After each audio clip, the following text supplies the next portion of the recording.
ஒரே ஒரு 5 லிட்டர் இதய மந்த்ரா கடல் எண்ணெய் பேக் ஒரு மாசம் முழுசுக்கும் அத்தனை சமையல முடிச்சு விடலாம். இதய மந்த்ரா.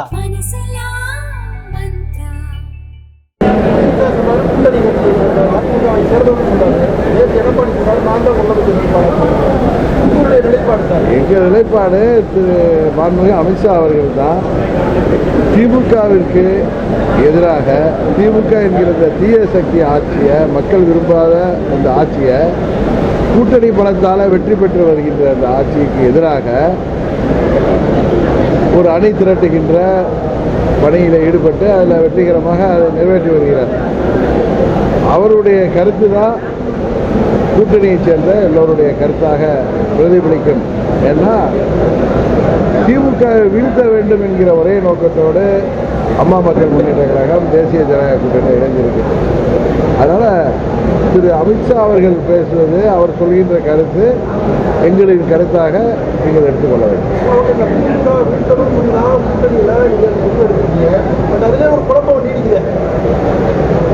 நீங்க சொல்ற மாதிரி எதுவும் குழப்பம் இருக்கிறதா எனக்கு தெரியல. அதிமுக தலைமை தான் கூட்டணியில் அதிமுக கூட்டணி தலைமை அவர் நான் தான் தலைமையில் இருக்கிறது அந்த கூட்டணியில் தான் பாஜக இருக்கு. ஆனா அமித்ஷா என்ன சொல்றாரு அப்படின்னா அதிமுகவை சேர்ந்த ஒருவர் தான் இப்ப 2024 தேர்தலில் மோடி அவர்கள் தலைமையிலான, மோடி அவர்களை பிரதமராக்க வேண்டும் என்பதற்கான தேசிய ஜனநாயக கூட்டணியில் அன்றைக்கு அதிமுக இல்லை, அவங்க தனித்து போட்டிட்டாங்க. அமித்ஷா அவர்கள் அம்மாவின் தொண்டர்கள் எந்த கட்சியில் இருந்தாலும் அதெல்லாம் ஒரே குடையின் கீழ் கொண்டு வரணுங்கிற முயற்சியில் இன்றைக்கு அதிமுகவை எங்களது கூட்டணிக்கு கொண்டு வந்திருக்கிறார்.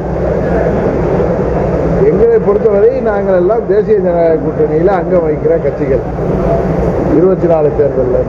அதனால் திரு அமித்ஷா அவர்கள் முயற்சிக்கு பங்கம் விளைவிக்கின்ற விதமாக எந்த ஒரு கருத்தையும் ஒரு கூட்டணி கட்சி பொதுச் செயலாளராக இல்லை தலைவராக அரசியல் ரீதியாக நான் சொல்வது சரியாக இருக்காது. அதே நேரத்தில் திரு அமித்ஷா அவர்கள் சொல்வதுதான் எங்களது கருத்து என்பதை நீங்கள் எடுத்துக்கொள்ள வேண்டும். அது நீங்கள் எத்தனை கேள்வி கேட்டாலும் திரு அமித்ஷா அவர்கள் என்ன சொல்லியிருக்கிறாரோ அதுதான் எங்களது நிலைப்பாடுன்னு நான் பல முறை கிளிப்பிள்ளை மாதிரி திரும்ப திரும்ப நான் போகிற இடங்கள் எல்லாம் சொல்லிட்டு இருக்கேன். சரி சார், 2026 தான் இலக்கிட்டாங்க. அது வைதா நாகராஜ் 2031 இலக்கிட்டாங்க. அப்போ இந்த 2026 இலக்கு இல்லையா? யார் வெற்றி பெறுவாங்க? இல்லை இல்லைங்க, பாஜகவோட இலக்கை பற்றி அவர் பேசுகிறார். தேசிய ஜனநாயக கூட்டணி இலக்கு திமுக வீழ்த்த வேண்டும் என்பது அவங்க கட்சி நிர்வாகிகள், பாஜக கட்சி நிர்வாகிகள் கூட்டத்தில் அவர்கள் 29 பாராளுமன்ற தேர்தலில் நாம் நிறைய எம்பிக்களை தமிழ்நாட்டிலேருந்து அனுப்புகிறோம், அதுதான் நமது பாஜகவுடைய இலக்கு. இந்த தேர்தலில் பாஜகவுடைய இலக்கு திமுகவை வீழ்த்தி கூட்டணி ஆட்சி அமைக்கணும் கிளியரா சொல்லியிருக்காது. நீங்க அதை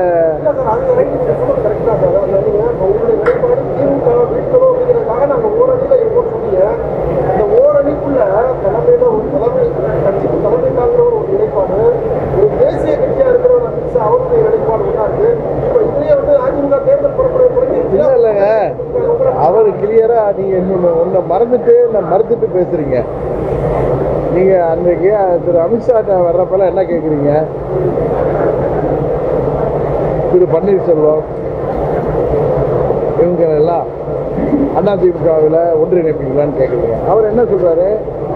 இன்னொரு கட்சி விவகாரத்தில் நாங்கள் தலையிட மாட்டோம். அதே மாதிரி அவர் தான் கிளியராக சொல்லிட்டாரு, எங்கள் தமிழ்நாடு கூட்டணிக்கு அதிமுக தலைமை, அங்கே முதல்வர் வேட்பாளர் யார் என்பதை அந்த கட்சி முடிவு செய்யுன்னு சொல்றாரு.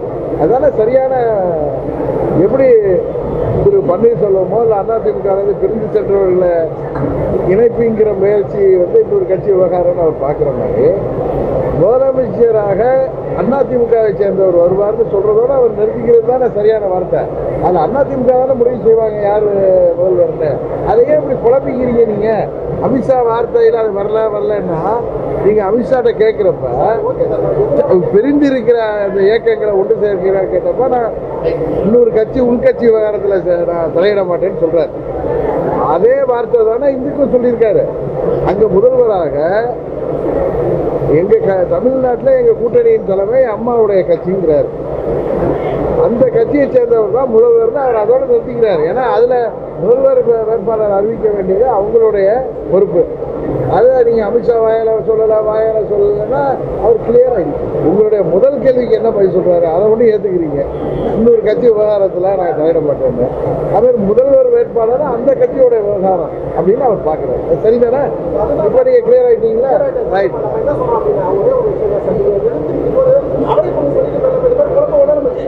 அது அவர் வரப்ப கேளுங்க, நீங்களே சொல்லிட்டு போயிடலாமா அப்படின்னு கேளுங்க. அவர் இதெல்லாம் இன்னும் பல கட்சிகளை அதான் கேட்குறீங்க. நான் தான் சொல்றேன், அவரு அந்த கேள்விக்கு அவர் தான் அவர் சொன்ன பதில் எனக்கு சரியா படுது. அதிமுக தலைமையில தமிழ்நாட்டில் தேசிய ஜனநாயக கூட்டணின்னு சொல்றாரு. அந்த கட்சியில திரு பன்னீர்செல்வம் மற்றும் பிரிந்தவர்களை சேர்ப்பீங்களான்னு கேட்கிறப்ப அது அந்த கட்சி விவகாரம், நாங்கள் சேர்க்க மாட்டோங்கிறாரு. அதே நேரத்தில் அதை பற்றி நாங்கள் இன்னொரு கட்சி தலையிட மாட்டோங்கிறாரு. அதே நேரத்தில் திரு நயினார் நாயகன் எங்கள் கூட்டணியில் அமமுக திரு பன்னீர்செல்வம் அவர்கள்லாம் இருக்காங்க. அவர் மாநில தலைவர் அவர் கரெக்டாக சொல்றாரு. நீங்கள் முதல்வர் வேட்பாளரை பற்றி சொல்றப்ப அமித்ஷா ஏன் சொல்லலை சொல்லுங்கன்னா அவர் அது அந்த கட்சி தீர்மானிக்க வேண்டியது, அது அவங்க சொல்லுவாங்க.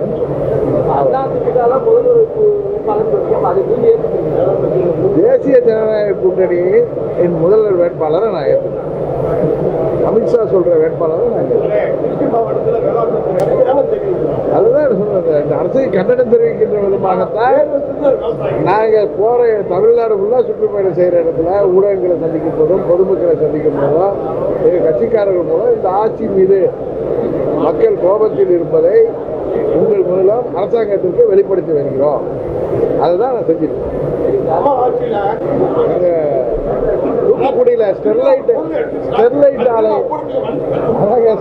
ஆலையில 13 பேரை குருவிய சொல்ற மாதிரி சுட்டவங்க அதிகாரிகளுக்கு இன்னைக்கு பதவி கொடுக்குது இந்த ஆட்சி.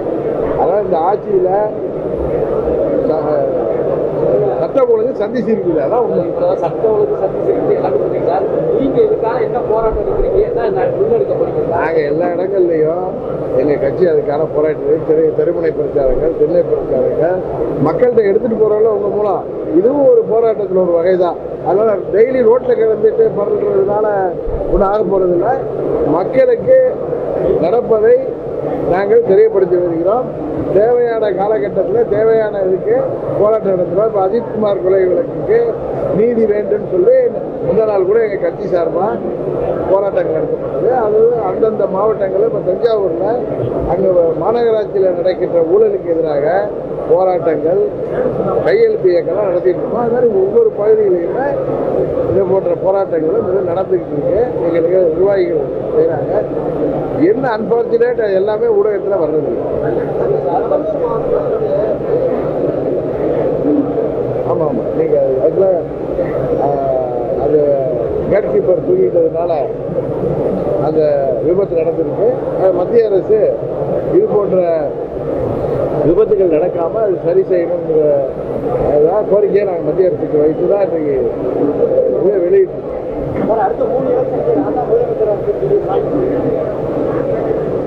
இன்னும் 26 மாத்திரம் இல்லை, 31 இல்லை, 36 இல்லை, 46 வந்தாலும் திமுகவுக்கு மக்கள் ஆட்சி பொறுப்பை வழங்க மாட்டாங்க. ஏன்னா இதுவரை சுதந்திரத்துக்கு பிறகு நடந்த ஆட்சிகளிலே கடும் மோசமான ஆட்சியாக இந்த ஆட்சியை மக்களை ஏமாற்றுகின்ற ஆட்சியாக இந்த ஆட்சி நடைபெற்று வருது. அவர் பகல் கனவு கண்டு கொண்டார். மக்களையும் உங்களையும் திசை திருப்புவதற்கு நாங்கள் 200 சீட்டு ஜெயிச்சிருவோம், 3 தேர்தலில் ஜெயிப்போம்லாம் சொல்லி திசை திருப்பு வேலையை தன்னைத்தானே தூத்துக்குடியில ஸ்டெர்லைட் ஆலையில 13 பேரை குருவிய சொல்ற மாதிரி சுட்டவங்க அதிகாரிகளுக்கு இன்னைக்கு பதவி கொடுக்குது இந்த ஆட்சி.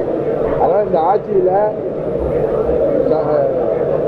சட்ட ஒழுங்கு சந்திச்சு இருக்குது. அதான் சட்ட ஒழுங்கு சந்திச்சு நீங்க இதுக்காக என்ன போராட்டம் இருக்கிறீங்க?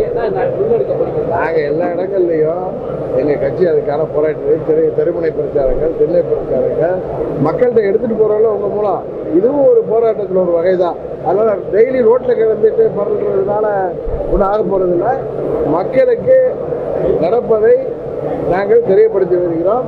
தேவையான காலகட்டத்தில் தேவையான இதுக்கு போராட்டம் நடத்துகிறோம். இப்போ அஜித்குமார் கொலை வழக்குக்கு நீதி வேண்டும் சொல்லி முந்த நாள் கூட எங்கள் கட்சி சார்பாக போராட்டங்கள் நடத்தப்பட்டது. அது அந்தந்த மாவட்டங்களில் இப்போ தஞ்சாவூரில் அங்கே மாநகராட்சியில் நடக்கின்ற ஊழலுக்கு எதிராக போராட்டங்கள், கையெழுத்து இயக்கம்லாம் நடத்திட்டு இருக்கோம். அது மாதிரி ஒவ்வொரு பகுதிகளிலுமே இது போன்ற போராட்டங்களும் இது நடந்துக்கிட்டு இருக்கு. எங்களுக்கு நிர்வாகிகள் செய்கிறாங்க.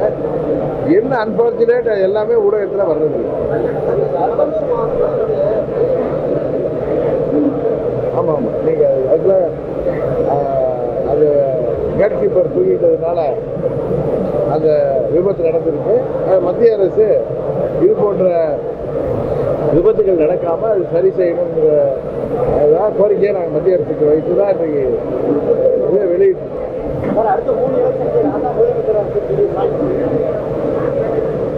இன்னும் 26 மாத்திரம் இல்லை, 31 இல்லை, 36 இல்லை, 46 வந்தாலும் திமுகவுக்கு மக்கள் ஆட்சி பொறுப்பை வழங்க மாட்டாங்க. ஏன்னா இதுவரை சுதந்திரத்துக்கு பிறகு நடந்த ஆட்சிகளிலே கடும் மோசமான ஆட்சியாக இந்த ஆட்சியை மக்களை ஏமாற்றுகின்ற ஆட்சியாக இந்த ஆட்சி நடைபெற்று வருது.